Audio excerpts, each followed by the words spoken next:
What's going on, guys? It's Dumb. And Dumber. And today we're going to teach you about geometry. Histology. Histography. Astrology. We're going to teach you about the history of the world. Yes. Dumb and Dumber Summer.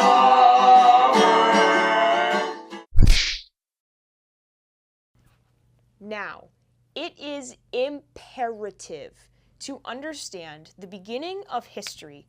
In order to do that, we have to go all the way back, still going back continuously all to the beginning.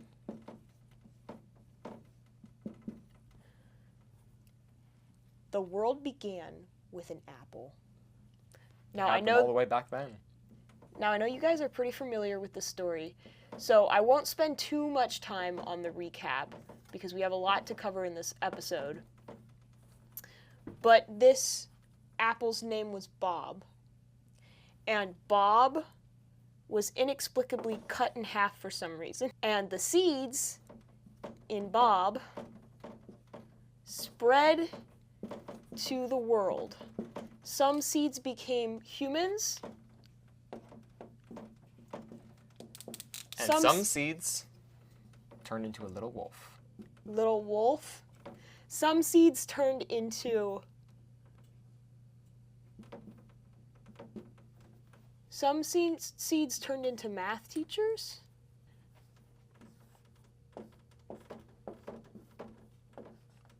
And the rest of the seeds turned into what we now call Earth.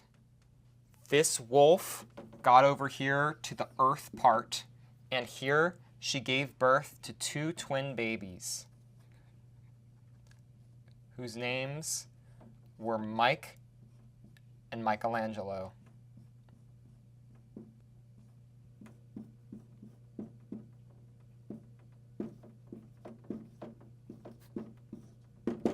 Now, the oldest civilization that we know of currently are the Summerians.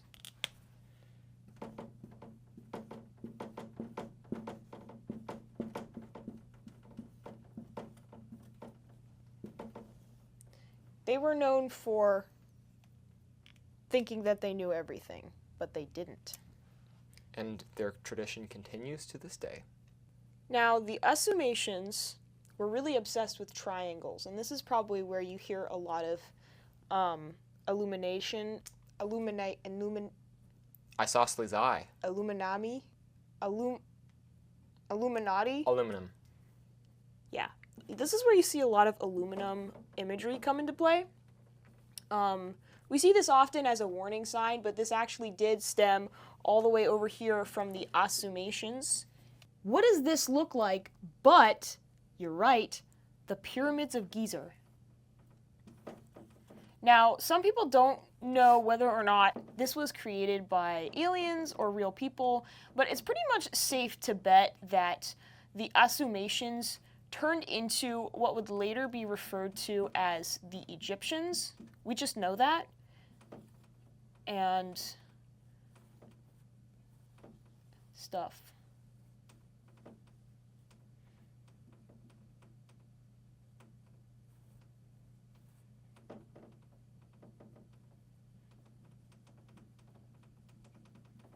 Now, an important thing about history is dates.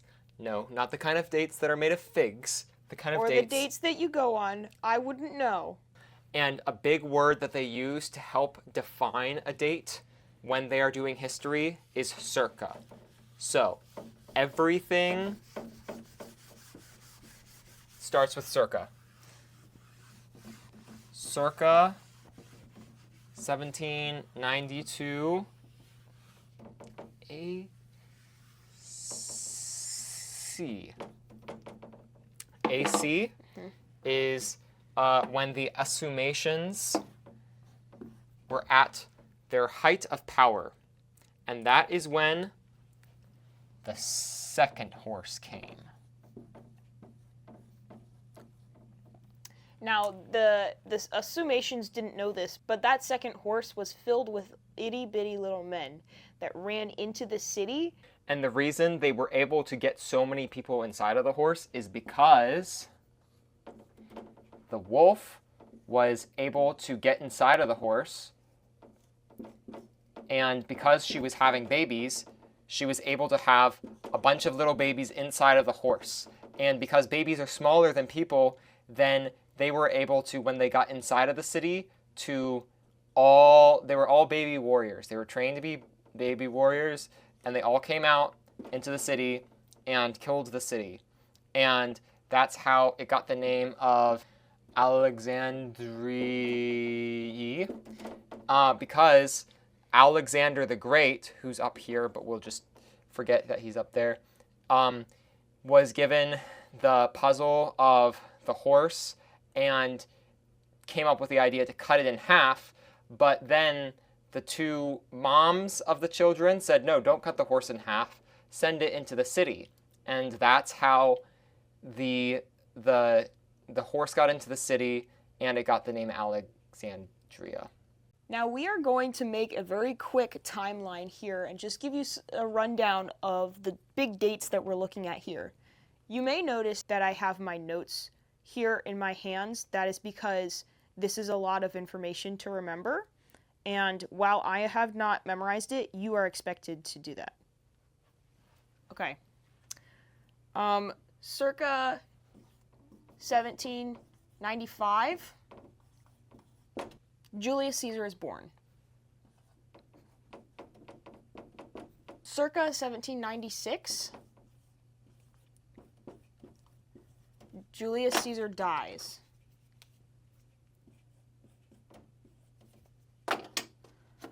Circa 1800s, gravity was discovered. Before then, we just kind of floated around. Circa 1799.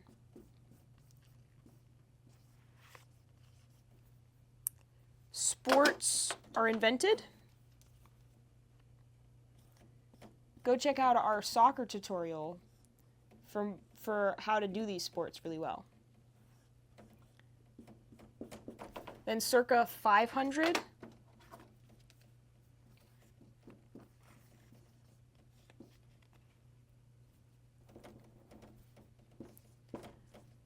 The caveman discovers art.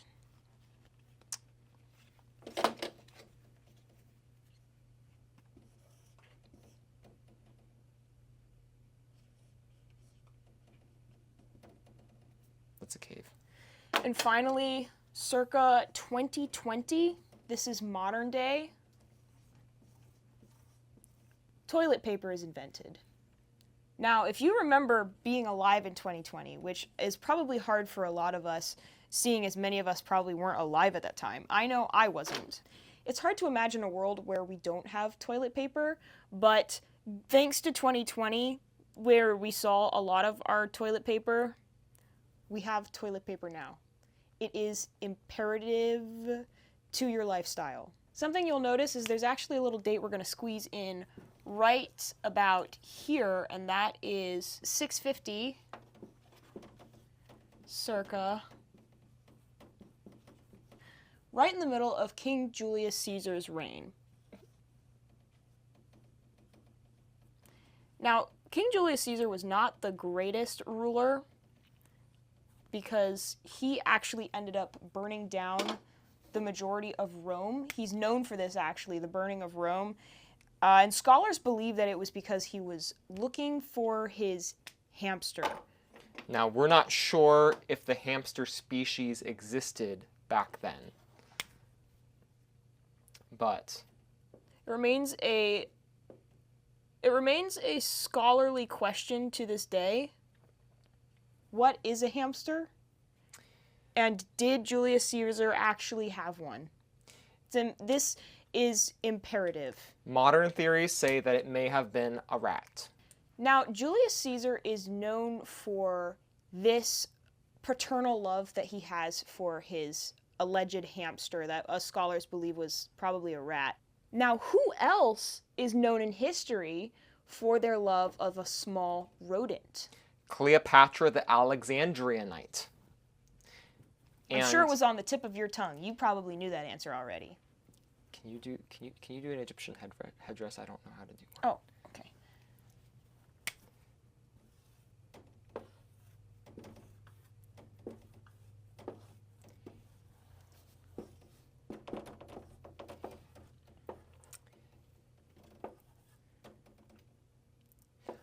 Fun fact, Cleopatra was actually not Egyptian. She was Macedonian.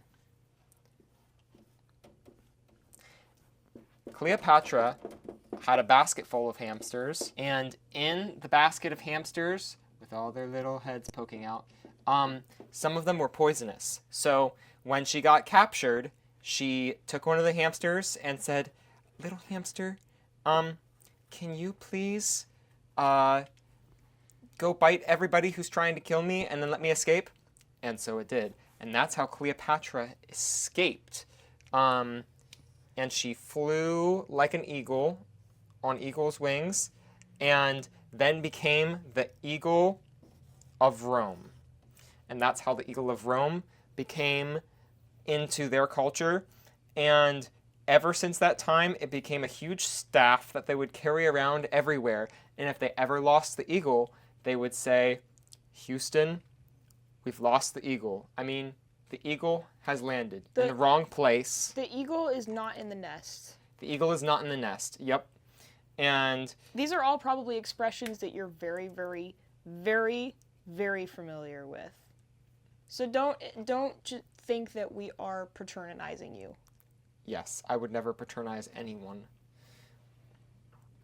And Cleopatra then, well, she was an eagle now, but then that's how Julius Caesar came to power. And sometimes history is that way. It goes in kind of like a nice little loop. It goes the hamsters and the eagle and Julius Caesar. Now, Julius Caesar, he liked little rodents, so he had so many eagles. He had a huge collection of eagles, and he would ask people for pennies to feed all of his eagles, and he would go through the streets and ask people to feed his eagles, and that's why he got very unpopular. And so then one day, a woman named Florence Flower. I thought it was Flower Gale. Flower Gale, that's right. That sounds much more right. She said, "Why should you be the one with all of the birds in the city? Everyone should have an equal amount of birds." That is why she invented the airplane and then flew around the world in 72 days. This is the exact airplane that she flew in. Hang on, we need a little bit of space here.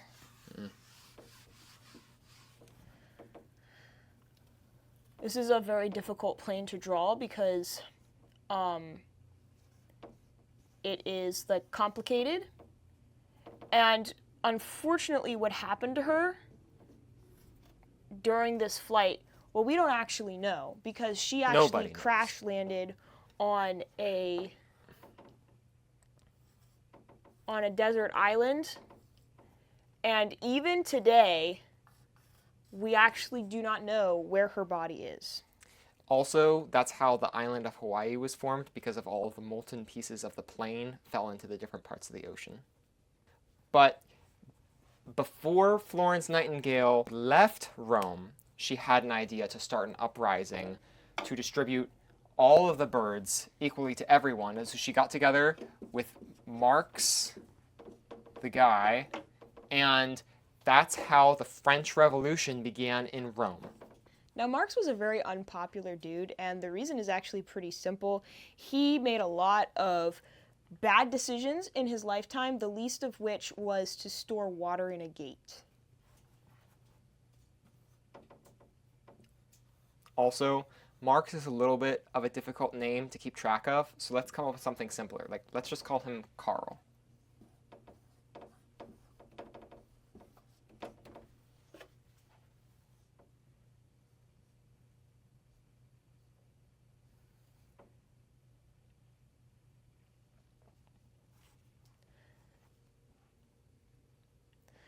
Now, Carl is actually credited with taking us into the 21st century. You might not know this because they don't put it in your textbooks. I don't know why. The last time I tried to change a textbook, a librarian hit me over the head with a book and was like, "Oh, how did you get in here at 3 a.m.?" So we're moving into the 21st century, and that means that we've got to clear off a lot of what's going on here. We're going to keep our original two guys because we need to come back to that.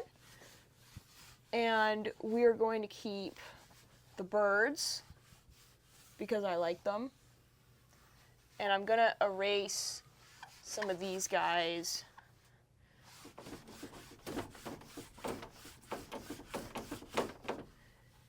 And now we can freshly enter the new era of technology.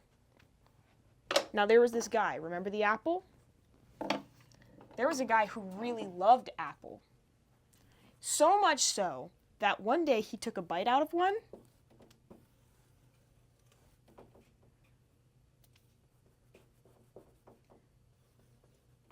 and got the idea to invent the light bulb. Not only that, but he caught the apple when it was falling, and it came up with the invention of gravity, and that's how we get gravity. Right, remember we talked about this in circa 1800s. So now you actually do see this logo used a lot in companies and marketing because it is after this guy who liked Apple, and what was his name? Stephen Jobs. Spelled just like Stephen Indian Curry.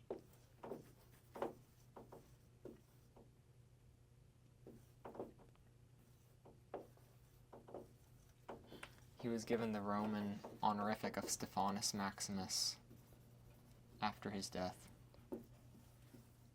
Now, Stephen didn't just like apples. He also was entranced by stars. You could call him star-smitten. Star-Lord. Starkton. Starbucks. Star-Tridden. Star Gate. Wars. Now, there actually were Star Wars, but that was a long, long time ago in a galaxy not here.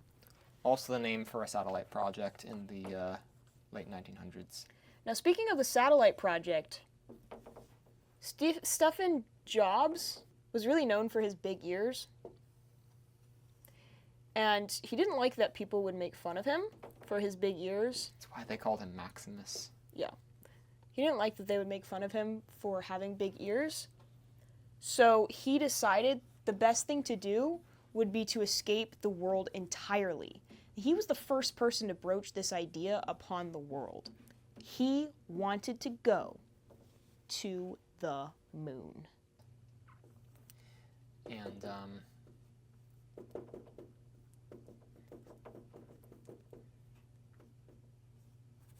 That's the moon. Now, who loved the moon? but the Romans. And the Romans, Julius Caesar, he's still half over here.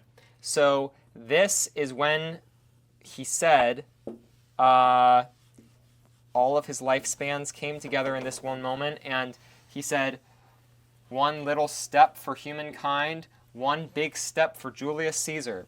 And he put the eagle, oh, where's the moon? Can you redraw the moon or put a little moon? And that is when he said, he put the Roman eagle on the moon, and that is when he said, the eagle has landed. But then he realized that he had catapulted himself up to the moon using an Iranian catapult invented in circa 1705. And he didn't have a way to get back. So then he said, Houston, I have a problem with my eagle. And so they had to, one piece at a time, like send a bunch of wood up to the moon. That's how they depopulated the rainforest in the Amazon. That's the Amazon. And when they got rid of all of the wood in the Amazon, it made room for a great new company to build their headquarters there. And I'll give you one guess what they named themselves after. Brazil Incorporated. And that's besides the point. But anyways, then he got a lot of wood up here, and because of the invention of gravity, he was able to stick them together using the invention of gravity, which is, equals 17. And then he could put a catapult together to send himself back to Earth, and that's how we got the story of Isosceles Triangle and the fig. Isosceles Triangle is also known for this iconic quote. It's not from them, but it's related. I think he thoughts, I do be dough. Which I know is just absolutely profound. What does that mean? Does that mean that thinky thoughts do be making you dough? This remains unaddressed and completely known, but we do know that it also has to do with the isosceles triangle. All right, Dumber, is there anything else that we need to tell the kids? Stay in school. Don't go to the moon if you don't have an exit catapult strategy. Take the eagle with you everywhere you go, even if it is only in your heart. Be careful with your hamsters. Don't have big ears or you'll go to space. Well, I say that about wraps it up. Thank you for watching. Be sure to join us next time for another cohesive tutorial or lesson. We know that you guys have really been enjoying these things. That just makes me feel imperative. And that's why we're going to be doing some of these in the soon future past. And you're going to see a lot more of this intelligent content from us because we know that you guys are smart. And it's time to get smarter every day with Dumb and Dumber Summer. And if you get a little wolf to create babies, you too can go and conquer all of your enemies. Just don't cut a horse in half. Yes. Take care. Peace.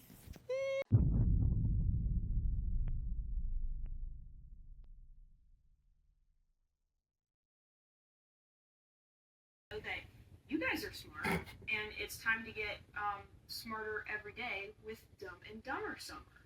And if you get a little wolf to create babies, you too can go and conquer all of your enemies. Just don't cut a horse in half. Yes. Take care. Peace.